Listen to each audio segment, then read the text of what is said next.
Well, hello there and welcome back to the podcast. Today, I am joined by one of my good friends, Sarah Hawkey, who's the founder of toRISEtogether and creator of The Money Studio. So you all know how Tuesdays work. We do a simple question and answer. Usually I choose one question from my Facebook group, Braden's Besties, and answer it. But sometimes when I have guests here on the podcast, I strong arm them into recording a second episode so that I can ask them one of these questions. So on Thursday, Sarah's going to be doing a full deep dive into her business. You're going to learn all the details. But for right now, we're going to dive straight in. Sarah, how are you doing? I'm great. Are you nervous because I didn't tell you what the question was going to be? Yes, but more excited than nervous. Okay, good. I find this Good. thrilling.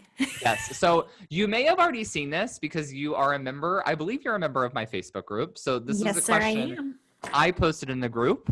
And what's kind of interesting was I asked this question to one of my guests a few weeks ago. So we've already had this question on the Facebook group, but this is less of like a yes, no, do this, don't do that question, and more to kind of gauge your philosophy when it comes to money. So this is the question. I have a fun hypothetical. Assume that you're starting from scratch with saving money and paying debt. How would you prioritize between building an emergency fund of $3,000, paying your quarterly taxes, saving your first $3,000 in retirement, and paying down $3,000 in consumer debt? Do you do them all at the same time, or do you do them in a particular order?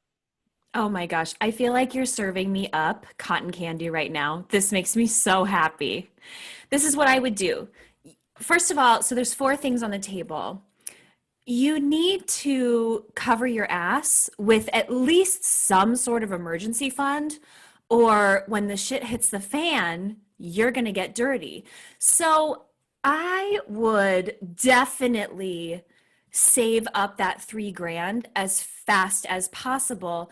That being said, the IRS is the boss of everything. So if you get behind, or like Braden teaches us to unfuck our businesses, if you fuck up, the IRS has you no matter what, and they will have that emergency fund. So if you are screwing things up with the IRS, that becomes an emergency, and that emergency funds need to go directly to making sure you're A-okay there. If that's not the case, do stay current with your quarterly taxes, or Braden can correct me if I'm wrong, you're going to get penalized, and also find room to save that emergency fund. Now, in the whole scheme of your life, 3 grand is not that much money in the 80, 90 years you'll be alive. So save it up as quickly as possible.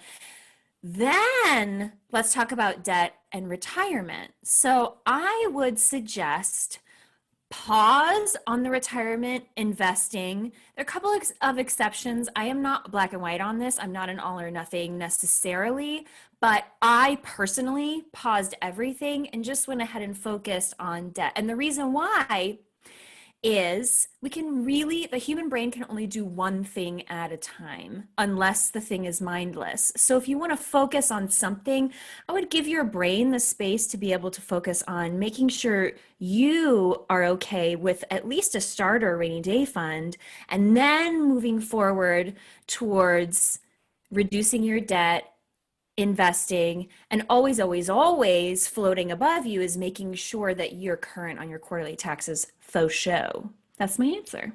Nice. Okay. Yeah, I love that. One of the questions or considerations I always get into when we get a little bit more nuanced is, do you maybe just start like an allocation of $50 a week into retirement savings, put it on autopilot, and then put your credit cards on their minimum balance autopilot. But the only thing you're then consciously thinking about is saving the emergency fund. And then kind of your conscious thoughts then move to paying down all of the debt.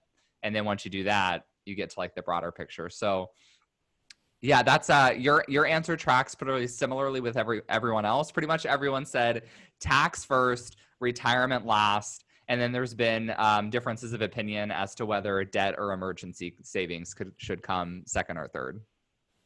So juicy. I Yes. love talking about this. So thank you for running it by me. Yeah, you got it. Okay, so what we'll do in our next episode on Thursday, we're going to be back. Everyone's going to get more of your full story. We'll probably kind of flesh out this this argument with this hypothetical question we've had a little bit more, provide some context to the answer you've already given. So I'll see you back on Thursday, Sarah. Thank you so much. I'll see you then.